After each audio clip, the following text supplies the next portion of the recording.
બીજા દિવસે ડંકી ગધેડો કાળી પહાડી તરફ જઈ રહ્યો હતો. એવામાં તેને એક ઝીબ્રા જોવા મળ્યો. આવી જાઓ મારા જાદુઈ ગ્રાહકો, મારા જાદુઈ પત્તાનો કમાલ જુઓ. એક પત્તું ખાવાથી તમે 10 મિનિટ માટે ગાયબ થઈ જશો.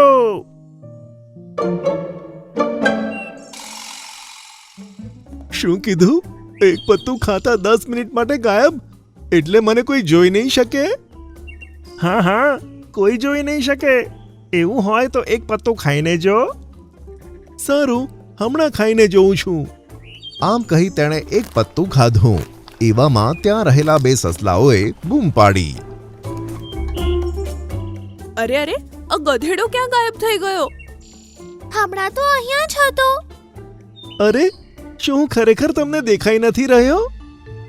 અરે ડંકી, તું ખાલી એમને નહીં, મને પણ દેખાઈ નથી રહ્યો. ક્યાં છે તું? આ સાંભળી ડંકી ખુશીથી ઉછળી પડ્યો. હવે તો મજા આવી જશે. ડંકી, 10 મિનિટ પૂરી થઈ. હવે તું દેખાઈ રહ્યો છે. સારું, મને 2 પત્તા બીજા આપો. લઈ લો.